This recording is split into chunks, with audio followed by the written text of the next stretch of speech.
नमस्कार। सुलेख कहानियाँ में आपका बहुत बहुत स्वागत है। आइए सुनते हैं मुंशी प्रेमचंद जी की लिखी कहानी जंजाल। दबाने से इच्छाएं समाप्त हो जाती हैं, हमें इसमें संदेह है। संभव है कुछ मामलों में ऐसा होता हो, लेकिन प्राय सहनशीलता बंद हवा की तरह आंधी के पूर्व पीठिका हुआ करती है। पार्वती को अपने पति के साथ रहते हुए 5 साल से ज्यादा हो गए, लेकिन उसने उनसे कभी कोई फरमाइश नहीं की। यदि वो कभी दबी जबान से या परोक्ष रूप से किसी गहने या कपड़े की चर्चा करती, तो सुरेंद्रनाथ अत्यंत बेबसी के साथ कहते, मेरी आमदनी और खर्च का हिसाब तुम्हारे हाथ में है। यदि इसमें कोई गुंजाइश दिखाई दे तो जो चाहे चीजें बनवा लो। इससे अधिक प्रसन्नता की बात मेरे लिए क्या होगी कि तुम्हें गहनों से सजी देखूं। ये उत्तर सुनकर पार्वती सर झुका लेती और सोचती, मैं सारी उम्र यूं ही नंगी बच्ची बनी बैठी रहूंगी। कभी सोचती हूँ कि ये खर्च ना करूं, इस मद में कमी करूं, लेकिन चूल कभी ठीक नहीं बैठती थी। उसके पास पहले के भी कुछ गहने थे, लेकिन वो उन्हें भी नहीं पहनती थी। त्योहार या उत्सव में भी वो प्राय सादी साड़ी पहनकर ही रह जाती थी। वो अपनी मेहरी और पड़ोसनों को दिखाना चाहती थी कि उसे गहनों की भूख नहीं है, लेकिन ये इस समय अपने दुर्भाग्य और पति की निर्धनता की घोषणा थी। उसे रह रहकर विचार आता कि मेरे लिए सुरेंद्र जितना कुछ कर सकते हैं उतना नहीं करते। वो मेरी अनापत्ति और सीधेपन का नाजायज फायदा उठाते हैं। निराश होकर वो कभी कभी सुरेंद्र से झगड़ती, मुंह फेर कर बात करती, उसे सुना सुनाकर अपने भाग्य को कोसती। सुरेंद्र समझ जाते कि इस समय हवा का रुख बदला हुआ है, बचकर निकल जाते। कभी कभी गंगा स्नान या किसी मेले से लौटकर पार्वती पर गहनों का उन्माद सा छा जाता।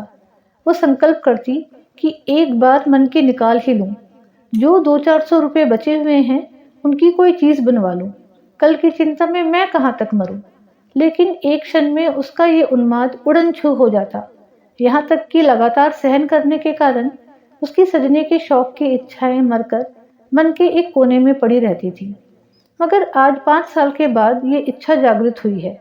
इसमें बेचैनी नहीं है, लेकिन बेचैनी से भी ज्यादा दुखदायी उदासी है। पार्वती के छोटे भाई की शादी होने वाली है। उसके मायके से बुलावा आया है। इस समारोह में भाग लेना जरूरी है। गहनों का पहनना आवश्यक हो गया। इस अवसर पर सुरेंद्र भी अपनी विवशता का बहाना ना कर सके। इस समय ये उपाय भी सफल होता दिखाई नहीं दिया। शाम के समय सुरेंद्र बाहर से लपके हुए आए। उनका चेहरा चमक रहा था। उन्होंने पार्वती के हाथ में एक पोटली रख दी। पार्वती ने खोलकर देखा तो पोटली में एक जुड़ाऊ कंगन, एक चंद्रहार और झुमके दिखाई दिए। पार्वती कुछ सहम सी गई। उसे सपने में भी उम्मीद नहीं थी कि सुरेंद्र उसके लिए इतनी और ऐसी कीमती चीजें लाएंगे। खुशी के बदले एक व्याकुलता, एक भय का अनुभव हुआ। वो डरते डरते बोली, ये कितने के हैं? सुरेंद्र, पसंद तो है ना? पहले दाम तो बताओ। 400। सच? मेरे पास और रुपए कहाँ थे? उधार तो नहीं लेने पड़े? नहीं, उधार क्या लेना। तब पसंद है। सुरेंद्र ने वास्तविकता छिपानी चाही, लेकिन अपनी विशाल हृदयता का बखान किए बिना ना रह सके। सोचा कि इन्हें क्या पता चलेगा कि इनके लिए इस समय कितने बोझ के नीचे दबा जा रहा हूं। बोले, सच सच कह दूं, 1200 लगे। पार्वती ने पति को तिरस्कार की दृष्टि से देखते हुए कहा, तो इतनी चीजें लाने की क्या जरूरत थी? दानवीर जैसी लापरवाही के साथ सुरेंद्र बोले, एक मुद्दत के बाद जेवर बनवाने लगा तो कंजूसी करने बैठता। शर्म भी तो कोई चीज है। पार्वती ने पति की ओर कृतज्ञता की दृष्टि से देखा। उसमें कुछ प्यार की झलक थी, कुछ शिकायत की, कुछ गर्व की, कुछ परेशानी की। उसने और अधिक प्रश्न ना किए कि कहीं कोई ऐसी बात कानों में ना पड़ जाए जिससे इन गहनों को वापस कर देना ही जरूरी हो जाए। जिस व्यक्ति की हलक में प्यास से कांटे पड़े हुए हों, वो ये नहीं पूछता कि बर्तन कैसा है और पानी किसने भरा है। एक हफ्ते तक पार्वती एक दूसरी ही दुनिया में रही। उसके अंदाज में एक शान, बातों में अभिमान और चेहरे में अमीरी झलकती थी। कितने ही ऐसे काम जिन्हें वो पहले निस्संकोच कर लिया करती थी, अब उसे दूभर लगने लगे। यहाँ तक कि अपनी नन्ही बच्ची तारों को गोद में लेते हुए भी उसे अपने कपड़े मैले होने की आशंका होने लगी। लेकिन वो स्वयं अपने व्यवहार में आए इस परिवर्तन से अनजान थी। 7वें दिन उसका भाई आया और पार्वती मायके चली। उसने सुरेंद्र से हर तीसरे दिन पत्र भेजने का आश्वासन लिया। उनके सामने खड़ी घंटों रोती रही। ऐसा मालूम होता था कि बिछोड़ने के दुख से उसका कलेजा फटा जा रहा है, लेकिन घर से निकलते ही दिखावे की इच्छा उसके मन पर छा गई। वो गाड़ी के एक जनाने डब्बे में आकर बैठी, जिसमें अधिकांश महिलाएं निम्न वर्ग की थीं। उन्होंने पार्वती को आतंकित दृष्टि से देखा और इधर उधर सिमट गई। पार्वती खिड़की के सामने जाकर ऐसे बैठी मानो इतनी आवभगत उनका जन्मसिद्ध अधिकार हो। उसे गाड़ी में भले खानदान की केवल एक ही महिला दिखाई दी। उसका चेहरा गंभीर था। वो एक साफ साड़ी पहने हुए थी। पैरों में स्लीपर थे, हाथों में चूड़ियां, लेकिन शरीर पर गहने के नाम पर एक तार तक ना था। वो निम्न वर्ग की कई महिलाओं के बीच हाथ पांव सिकोड़े बैठी थी। मन ही मन पार्वती ने कहा, निस्संदेह सुंदर महिला है, लेकिन सम्मान कहाँ? कोई बात भी तो नहीं पूछता, एक कोने में दबी बैठी है। शरीर पर 4 गहने होते तो यही सब ओछी महिलाएं इसका सम्मान करती। नीचे फर्श पर पार्वती के निकट ही एक गरीब महिला बैठी हुई थी। उसकी गोद में एक बच्चा था, जो रह रहकर इतने जोर से खांसता और चीख मारता कि पार्वती मन ही मन झुंझलाकर रह जाती। जब उससे रहा ना गया तो उसने उस महिला से कहा, तुम दूसरी पटरी पर जा बैठो, इस लड़के के खांसने से मुझे नींद नहीं आ रही है। गरीब महिला ने पार्वती की ओर आश्चर्य से देखा और धीरे से सरक गई। रात आधी से अधिक बीत गई थी। खिड़कियों से ठंडी हवा आ रही थी। गरीब महिला ने खिड़कियां बंद करनी चाही तो पार्वती ने आदेशात्मक स्वर में कहा, नहीं, रहने दो, मुझे गर्मी लग रही है। धीरे धीरे बच्चे की खांसी बढ़ने लगी। कुछ देर तक तो वो चिल्लाता रहा, फिर उसका गला पड़ गया। उसने दूध पीना छोड़ दिया। सामने बैठी सीधी सादी महिला कुछ देर तक बच्चे को देखती रही। फिर उसने उस गरीब महिला के पास आकर बच्चे को गोद में ले लिया। बच्चे की हालत खराब थी। सीने पर बलगम जमा हुआ था। लगता था कि निमोनिया की शुरुआत है। उसने फौरन अपना बक्सा खोलकर उसमें से एक दवा निकाली और हवा से बचाकर बच्चे को सीने पर हल्के हाथ से मलने लगी। फिर दूसरी शीशी में से एक चम्मच दवा निकालकर बच्चे को पिलाई। गाड़ी की सब महिलाएं आकर बच्चे के निकट खड़ी हो गईं।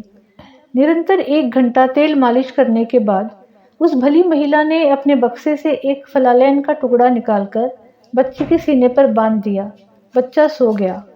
वो रात के 3 बजे तक बच्चे को गोद में लिए 1-1 घंटे पर दवा पिलाती रही। बच्चे ने दूध पीना शुरू किया। उसके गले में घरघराहट रुक गई और वो मौत के फंदे से निकल आया। बच्चे की माँ अपनी उपकारिणी के पांव पर गिर पड़ी और रो रोकर उसे धन्यवाद देने लगी। इलाहाबाद में पार्वती और वो सीधी सादी महिला दोनों उतरी। पार्वती का भाई आकर कुलियों को पुकारने लगा। जब कोई कुली ना आया तो पार्वती को ही अपने संदूक, बिस्तर आदि उतार उतार कर भाई को देने पड़े। उसकी रेशमी जैकेट चिरक गई। उधर उस गंभीर सीधी सादी महिला ने जैसा ही अपना बिस्तर उठाया तो लपक कर एक महिला ने उसके हाथों से बिस्तर ले लिया। दूसरी ने उसका संदूक उतार लिया। तीसरी ने उसकी दवाओं का बॉक्स उठाया और कई महिलाएं उसे धर्मशाला तक पहुंचाने आई। बीमार बच्चे की माँ बार बार उसके आगे हाथ जोड़ती और पैरों पर गिरती। दूसरी महिलाएं भी उससे गले मिली। ऐसा लगता था मानो वे अपने किसी आत्मीय से बिछुड़ रही हों, लेकिन किसी ने पार्वती की बात भी ना पूछी। उसके जाने से सब महिलाओं को सच्ची खुशी हुई, मानो सर से एक बला टल गई। अब उन्हें जरा कमर सीधी करने की जगह तो मिलेगी। बीमार बच्चे की माँ ने तो उसे घृणा की दृष्टि से देखा और मन ही मन उसे जी भरकर कोसा। पार्वती ने मन में कहा, इस सीधी सादी औरत ने तो अच्छा ही रंग जमा लिया। सभी महिलाएं अनुचरी बन गई, मानो कोई मंत्र ही फूंक दिया हो। गवारों के बीच तो ऐसा हो सकता है। पार्वती का मायका शहर से सटी एक ऐसी बस्ती में था जिसे ना शहर कह सकते थे ना देहात। वहां शहर की तो एक भी सुविधा न थी, मगर देहात के सभी कष्ट मौजूद थे। ना शहर की सड़कें, लालटेनें, नालियां थी, ना देहात का विस्तार, हरियाली और हवा। वहां का दूध शहर वाले पीते थे, सब्जी शहर वाले खाते थे, लकड़ी शहर वाले जलाते थे। वहां के मजदूर काम करने शहर में जाते थे। खाने पीने की चीजें वहां शहर से आकर ही बिकती थी। पार्वती के पिता के पास कुछ जमीन थी, लेकिन वे मजदूरों की कमी के कारण खेती न कर सकते थे। उसके दोनों भाई अंग्रेजी पढ़ते और वकालत का सपना देखते थे। भोले भाले से चालाक बनने की धुन सवार थी। बेटी का ठाट बाट देखकर पार्वती की माँ फूली न समाई। उसकी दुनिया इन गिने चुने मकानों और उनके निवासियों तक सीमित थी। वहां के गहने, कपड़े, शादी ब्याह, झगड़े टंटे उसके अस्तित्व की थुरी थे। वो उनमें ही बसती थी और उन्हीं का सपना देखती थी। मोहल्ले में किसी के घर बच्चा पैदा होना उसके लिए पनामा नहर के उद्घाटन से भी बड़ी घटना थी, और किसी घर में एक नए कंठे का बनना दिल्ली के निर्माण से कहीं अधिक शानदार। पार्वती को देखकर बाग बाग हो गई। उसे साथ लेकर पड़ोसनों के घर गई। जो भी उसके कंगन और चंद्रहार को देखता लोटपोट हो जाता। माँ सामने वाले की सामर्थ्य के अनुसार उन गहनों का मूल्य बढ़ाती रहती थी। 2-3 दिन पूरे मोहल्ले में उन गहनों की नुमाइश हुई। पार्वती का सिक्का जम गया, उसका रौब बैठ गया। पार्वती की चाल ढाल में एक शान टपकती थी। वो खाना खाने बैठती तो नाक सिकोड़ लेती। घी बेस्वाद है, पानी पीती तो मुंह बनाकर, ठंडा नहीं है। माँ सबको सुना सुना कर कहती, भला इनसे पूछो, घर का सा सुख यहाँ कहाँ मिलेगा। वहाँ अपने मन का खाती थी, अपने मन का पहनती थी। यहाँ गृहस्थी में तो मोटा महीन सब मिलेगा, मगर बेचारी में जरा भी ऐंठ नहीं है। वही पुराना स्वभाव है, वही अल्हड़पन। पार्वती की बिटिया तारा पूरे मोहल्ले की गुड़िया बनी हुई थी। सभी छोटे बड़े उसे गोद में उठाते और प्यार से चूमते। कोई कहता, बेटी ये हंसली हमको दे दो, तो तारा तोतली बोली में कहती, हमारी है। कोई पूछता, बेटी ये कड़े किसने बनवाए हैं? तारा कहती, मेरे बाबूजी ने। शादी का दिन निकट आ गया। रस्म रिवाज होने लगे। मोहल्ले की औरतें बन संवर कर आने लगी, लेकिन पार्वती उन सब की रानी लगती थी। सभी औरतों की दृष्टि उसके कंगन, चंद्रहार और झुमकों पर ही टिकी रहती। सब उससे दबती, उसका लिहाज करती, उसकी हाँ में हाँ मिलाती। पार्वती को ये सम्मान केवल गहनों के बल पर ही मिल रहा था। बारात चलने के दिन न्योते में सुरेंद्रनाथ भी आए। जब भी शाम के समय घर में गए तो मुस्कुराकर पार्वती ने कहा, आज जी चाहता है तुम्हारी पान फूल से पूजा करूं। मुस्कुराकर सुरेंद्र ने कहा, बना रही हो? पार्वती, नहीं सच कहती हूँ। इस समय मन यही चाहता है। तुम्हारे इन गहनों ने मेरा बोलबाला कर दिया। सारे मोहल्ले में धाक जम गई। सबकी सब पानी भरती हैं। ये ना होते तो झूठे भी कोई बात ना पूछता। अपनी जमा अपने घर में, लेकिन नेक नामी मुफ्त। ऐसा सौदा और क्या होगा? सुरेंद्र, मैं जानता तो 2-1 चीजें और ले आता। पार्वती, ओह, तब तो सारे मोहल्ले में मैं ही मैं होती। औरत की इज्जत गहने कपड़े से होती है, नहीं तो अपने माँ बाप भी आंख से गिरा देते हैं। सुरेंद्र पछताए कि और गहने क्यों ना खरीद लिए। भले ही 200-400 और उधार हो जाते, इसकी लालसा तो मिटती। पार्वती को मायके में रहते 2 महीने हो गए। सुरेंद्र को दफ्तर की छुट्टी ना मिली कि आकर ले जाते। शादी का सब काम पूरा हुआ, मेहमान विदा हो गए, सन्नाटा छा गया। धीरे धीरे पड़ोसनों का आना जाना भी बंद हुआ। पार्वती के गहनों के 4 दिन के साम्राज्य का अंत हो गया। वही गहने थे, वही कपड़े, मगर अब उन्हें देखने में क्या आनंद आता। अब पूरे पूरे दिन पार्वती अकेली बैठी रहती। कभी कोई औरत मिलने आ भी जाती तो बस 2-4 बातें करके ही अपनी राह लेती। किसी को भी अपने घर के कामकाज से फुर्सत न थी। ये अकेलापन पार्वती को बहुत अखरता। मायके से उसका मन उचाट हो गया। उसे पता चल गया कि नित्य नए गहने बनते रहने से ही उसकी बात बनी रह सकती है। पुराने तमाशे को कोई मुफ्त में भी नहीं देखता। कोड में खाज ये हुई कि और भी कई घरों में उसके जैसे गहने बनने लगे।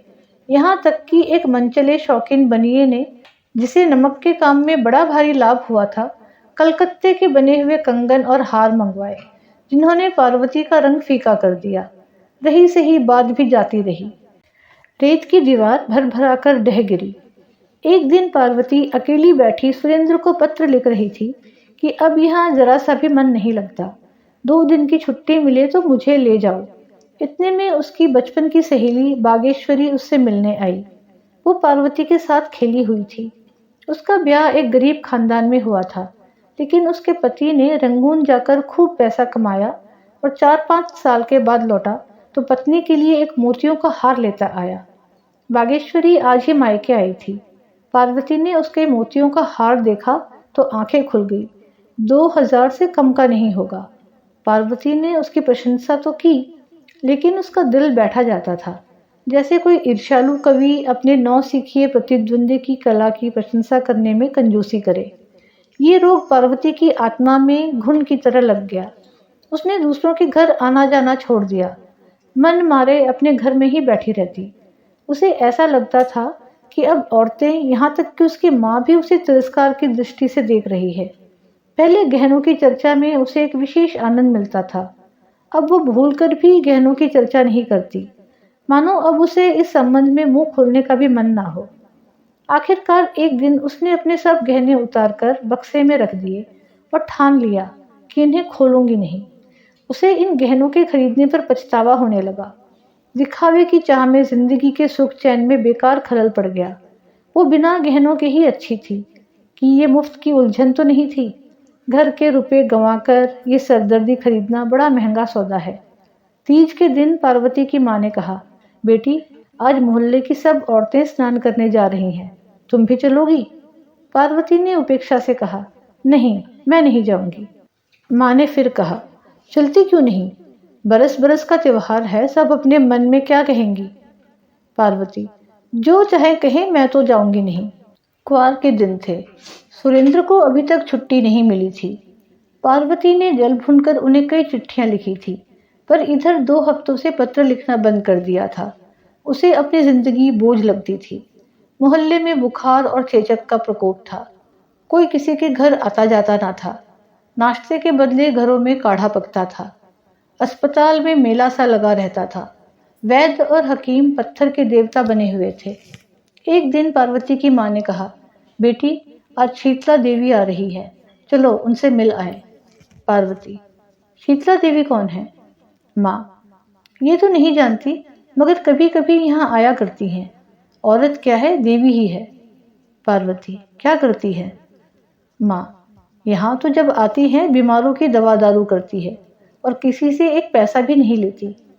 पार्वती, तो घर की मालदार होंगी? माँ, नहीं, सुनती हूँ सिलाई करके गुजर बसर करती है। ब्याह के बाद ही पति हैजे से मर गया, उसका मुंह तक नहीं देखा, तब से इसी भांति काम कर रही है। पार्वती, तो क्या अभी उम्र अधिक नहीं है? माँ, नहीं, अभी उम्र ही क्या है, नारायण ने जैसी शक्ल सूरत दी है वैसा ही स्वभाव है। किसी महल में होती तो महल जगमगा उठता। ऐसी हंसमुख, ऐसी मिलनसार के पास से हटने का मन नहीं होता। जब तक यहाँ रहती है भीड़ लगी रहती है, पूरा मोहल्ला घेरे रहता है। इतने में मेहरी ने आकर कहा, बहू जी, शीतला देवी आई हैं और पाठशाला में बैठी हुई लड़कियों से कुछ पूछ रही हैं। कई लड़कियों को तो इनाम भी दिए हैं। मैं भी जाती हूँ, जरा दर्शन कर आऊं। माँ ने कहा, अरे तू पानी तो भर दे, न जाने कब तक लौटेगी। मेहरी, अभी लौटी आती हूँ, कहीं ऐसा ना हो कि चली जाए। मेहरी के जाने के 1 घंटे बाद पार्वती की वहीं मोतियों के हार वाली सहेली आकर बोली, चलो बहन, शीतला देवी से मिल आए, मोहल्ले की सभी औरतें जा रही हैं। पार्वती को भी उत्कंठा हुई। तारा को एक अच्छी सी फ्रॉक पहना दी, परंतु स्वयं वही सादी सी साड़ी पहने हुए शीतला से मिलने चली गई। गहने नहीं पहने। जब दोनों सहेलियां पाठशाला में पहुंची तो औरतों और बच्चों की भीड़ जमा थी। शीतला देवी जमीन पर बैठी हुई बच्चों को देख रही थी और बॉक्स से निकाल निकाल कर दवा देती जाती थी। मानो पेड़ की छांव में एक उजला कुंड था, वैसा ही मौन, गंभीर, शांतिमय और सुंदर। शीतला की आंखों से एक चित्ताकर्षक पवित्रता झलक रही थी। पार्वती ने उसे पहचान लिया। ये वही सीधी सादी महिला थी जिसे उसने गाड़ी में देखा था। पार्वती ने देखा कि इस औरत के सामने मैं कैसी निकृष्ट हूँ, और कुछ मैं ही नहीं, मोहल्ले की वो सभी औरतें जो गहनों से गोंडने की भांति सजी हुई हैं, उस औरत के सामने सेविकाओं की भांति खड़ी हैं। यदि ये सभी अपने को सोने में मंडवा लें तो भी क्या, क्या इनका ये सम्मान हो सकता है? इससे बात करके कौन निहाल नहीं हो जाता? और जो बीमार हैं वे तो मानो बिना दान के ही गुलाम हैं। सचमुच इसी का नाम सम्मान है। ये क्या कि 4 औरतें आएं और आंखें मटका मटका कर हमारे गहनों का बखान करने लगें, मानो हमारा शरीर नहीं बल्कि गहनों की नुमाइश का मैदान ही हो। आज से 1 महीना पहले शायद इस प्रकार के विचार पार्वती के मन में ना उभरते, लेकिन आजकल गहनों से उसका मन फिरा हुआ था। सामान्य रूप से दार्शनिक विचारों के मूल में निराशा और उदासी ही होती है। पार्वती चित्रलिखित से खड़ी शीतला देवी का तौर तरीका, बात करने का ढंग और आत्मीयतापूर्ण व्यवहार ध्यान से देखती रही। वो सोचती थी, ये औरत कितनी सुंदर है, लेकिन इसके साथ ही इच्छाओं से कितनी मुक्त। मैं सम्मान की भूखी हूँ, लेकिन मैं जिसे सम्मान समझती हूँ वो यथार्थ से कितना दूर है। मैं अभी तक छाया के पीछे ही भाग रही थी, आज उसका वास्तविक रूप दिखाई दिया है। जब शाम ढल गई और भीड़ छंटी, तो शीतला देवी की दृष्टि पार्वती पर पड़ी।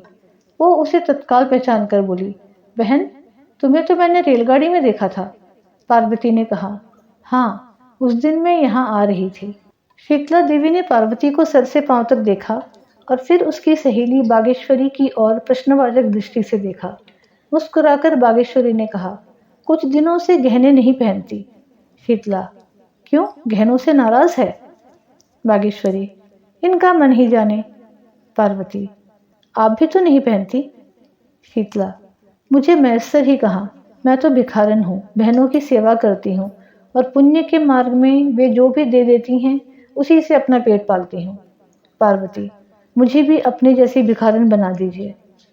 शीतला देवी हंसकर उठ खड़ी हुई और बोली, भीख मांगने से भीख देना बहुत अच्छा है। रात में जब पार्वती लेटी तो शीतला देवी का दमकता चेहरा उसकी आंखों में नाच रहा था, जो उसके मन को खींचे लेता था। उसने सोचा, क्या मैं भी शीतला देवी बन सकती हूँ? तत्काल सुरेंद्र उसके सामने आकर खड़े हो गए। तारा रो रो कर उसकी गोद में आने के लिए मचलने लगी।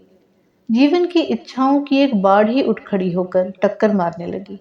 नहीं, शीतला देवी बनना मेरे वश में नहीं है, लेकिन मैं एक बात कर सकती हूँ और वो अवश्य करूंगी। एक सप्ताह में पार्वती अपनी ससुराल आ पहुंची। सुरेंद्र ने उसका मुरझाया मुंह देखा तो आश्चर्य से बोले, गहनों से रूठ गई क्या? पुराने हो गए हैं, नए बनवा दो। अभी तो इन्हीं का हिसाब चुकता नहीं हुआ। मैं एक उपाय बताती हूँ, इन गहनों को वापस कर दो। वापस तो हो जाएंगे? हाँ, बहुत आसानी से। इन 2 महीनों में सोने का भाव बहुत चढ़ गया है, तो कल वापस कराना। पहनोगी क्या? दूसरे गहने बनवाऊंगी। और रुपए कहाँ हैं? उन गहनों में रुपए नहीं लगेंगे। मैं तुम्हारा मतलब नहीं समझा। ये गहने जी के जंजाल हैं, इनसे मन भर गया है। इन्हें बेचकर किसी बैंक में जमा कर दो। हर महीने मुझे उसका ब्याज दे दिया करना। सुरेंद्र ने बात हंसी में उड़ानी चाहिए, लेकिन पार्वती के हाव भाव से ऐसा दृढ़ संकल्प प्रकट होता था कि वे उस विषय में गंभीरता से विचार करने पर विवश हो गए। दूसरे महीने में शीतला देवी के नाम 12 रुपए का एक गुमनाम मनी ऑर्डर पहुंचा। कूपन में लिखा हुआ था, ये तुच्छ धनराशि स्वीकार कीजिए। ईश्वर की इच्छा हुई तो ये धनराशि स्थायी रूप से प्रतिमाह मिलती रहेगी। आप इसे जिस भांति चाहें खर्च करें। अब से दुआएं ही मेरा आभूषण होंगी। ये धातु के टुकड़े तो जी के जंजाल हैं, इनसे मेरा मन भर गया है। उम्मीद है आपको ये कहानी पसंद आई। पसंद आई हो तो वीडियो को लाइक और शेयर अवश्य करें और ऐसी ही कहानियाँ सुनने के लिए चैनल को सब्सक्राइब करना बिल्कुल ना भूलें। धन्यवाद।